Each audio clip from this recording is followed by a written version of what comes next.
वाचयित्वा स्वस्ययनम् जाति कर्मात्मजस्य वै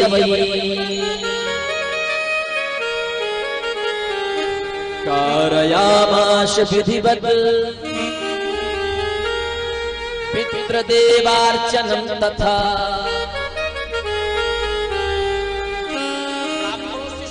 वाचन का पाठ कराया। नंद बाबा ने यमुना में जाकर के पितरों के लिए तर्पण किया।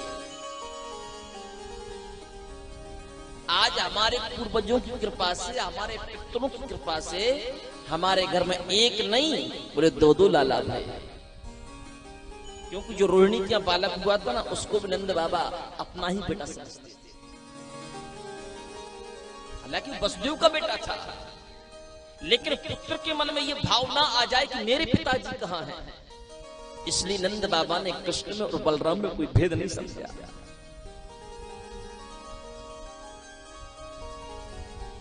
सारे के सारे ब्रजवासी उत्सव नृत्य करने लगे। ब्रजमंडल की गोपियां सज धज करके आई और लाला के जन्मोत्सव में सम्मिलित होकर के यहां पर भगवान सुखदेव कहते हैं, राजा नंद के घर बेटा नहीं हुआ, तो बोले फिर बोले नंदस्त्वात्मज उत्पन्ने जातान लादो महामनः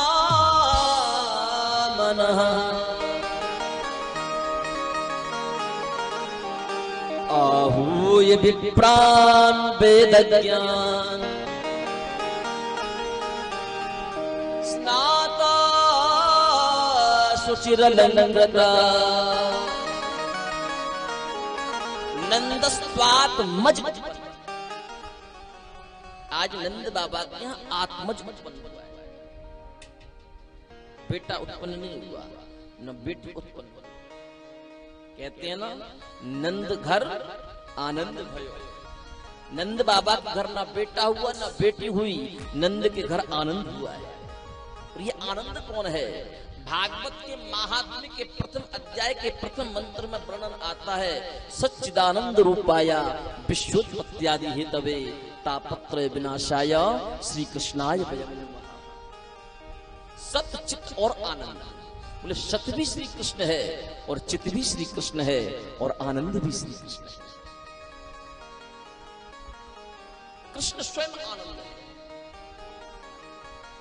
तो जैसे नंद बाबा के घर में आनंद ने जन्म लिया, तो नंद बाबा इतने प्रसन्न हो गए, इतने प्रसन्न हो गए कि जितने भी ब्राह्मण स्वस्ति वाचन का पाठ करने के लिए आए, एक एक ब्राह्मण को 9-9 लाख गाय दान में दी। कितनी दी? एक ब्राह्मण को 9 लाख।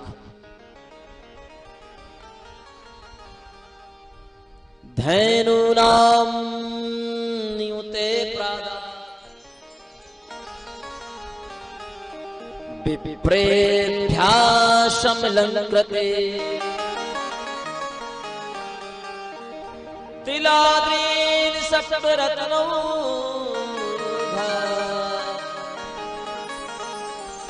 शातकौशाम्भरा।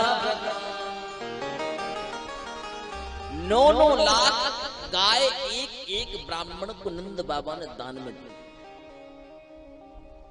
बोले ऐसे नंद बाबा के पास कितनी गाय थी?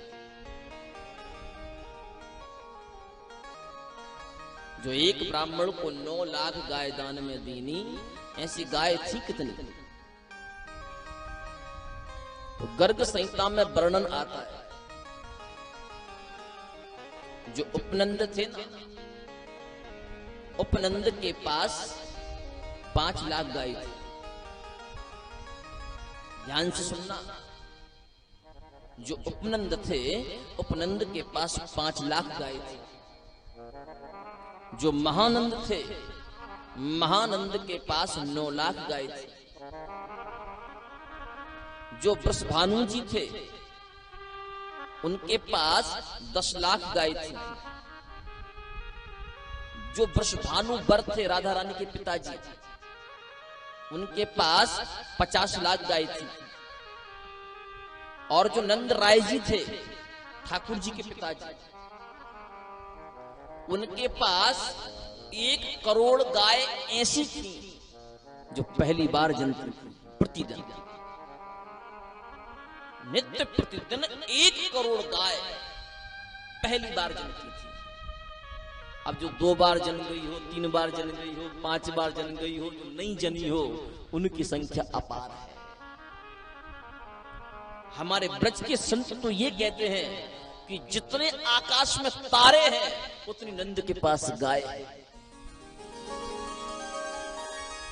असंख्यात गौवंश है नंद बाबा के पास। जहां पर गायों का कुल वास करता हो, समूह कुल गौवंश का जहां रहता हो, उसी का नाम तो गोकुल है। जहां गायों का कुल रहता हो, हम कहते हैं हमारा कुल कुटुंब है, कुल परिवार है हमारा। तो जहां पर गायों का समूह कुल वास करता हो वो गोकुल है। और जब गायों का सुंदर लोक हो वो गौलोक है। जो गोकुल है उसमें गायों का कुल वास करता है। और जो वृंदावन है, 84 कोष मंडल है, वो गौलोक धाम है। और वहां पर तो गायों का लोक है।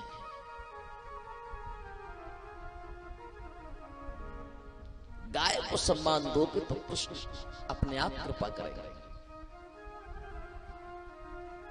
गाय की पूजा करोगे तो कृष्ण की तो अपने आप पूजा हो जाएगी।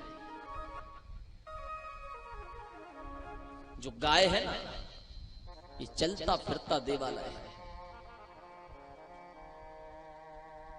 गाय स्वयं आयुर्वेद है। लोग कहते हैं कि आयुर्वेद, लेकिन गाय स्वयं एक आयुर्वेद है। सनातन धर्म का जो प्रत्यक्ष कोई देवालय है वो गाय है। मैं आपसे एक बात कहूं, जब तक इस धरातल पर गाय माता जीवित है तब तक ही आप हिंदू हो और मैं हिंदू। जिस दिन इस पृथ्वी से गौवंश समाप्त हो जाएगा उस दिन हिंदू भी समाप्त हो जाएगा और सनातन भी समाप्त हो जाएगा। यदि सनातन को जीवित रखने वाला कोई है तो वो केवल गौवंश है।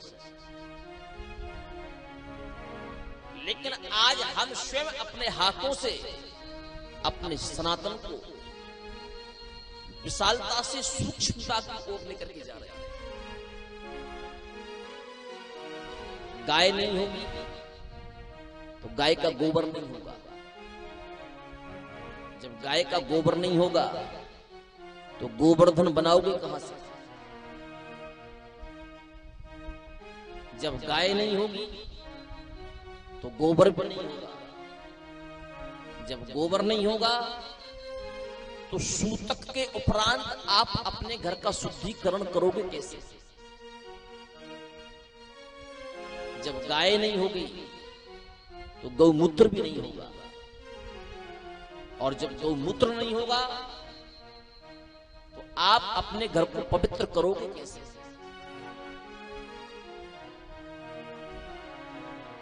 शास्त्रों में तो यहां तक वर्णन आया है कि मूत्रे गंगा दयो नद्या,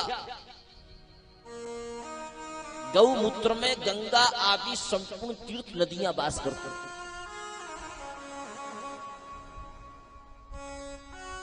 गंगा जी में जाओगे तो केवल गंगा जल मिलेगा। यमुना जी में जाओगे तो केवल यमुना जल मिलेगा।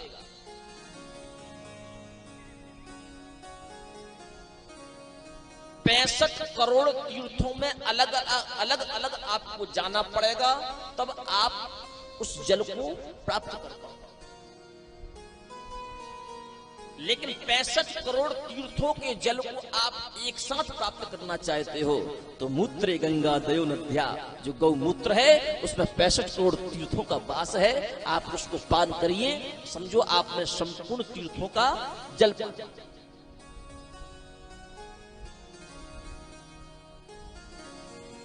गाय नहीं होगी तो दूध लाओगे कहां से?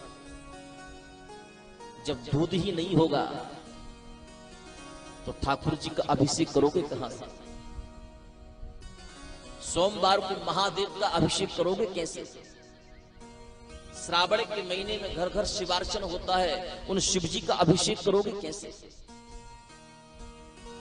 जब गाय नहीं होगी तो दूध भी नहीं होगा, जब दूध नहीं होगा तो दही जमाओगे कैसे? जब दही नहीं जमेगा तो मक्खन लाओगे कहां से? और जब मक्खन ही नहीं होगा तो घी उत्पन्न करोगे कहां से? तो जब घी ही नहीं होगा तो जब वर कन्या का विवाह होता है तो उस घी की आहुति दी जाती है और उसी अग्नि में 7 फेरे होते हैं। जब वो घी ही नहीं होगा तो अग्नि भी नहीं होगी, जब अग्नि भी नहीं होगी तो 7 फेरे भी नहीं होंगे, जब 7 फेरे भी नहीं होंगे तो फिर तुम और हम हिंदू बनेंगे कहां से? फिर तो आपको भी कहना पड़ेगा कि तुझे भी कबूल है और मुझे भी कबूल है। जब 7 फेरे नहीं होंगे, अग्नि नहीं होगी तो फिर कहां से क्या करोगे? फिर कबूल और बबूल तो करना पड़ेगा।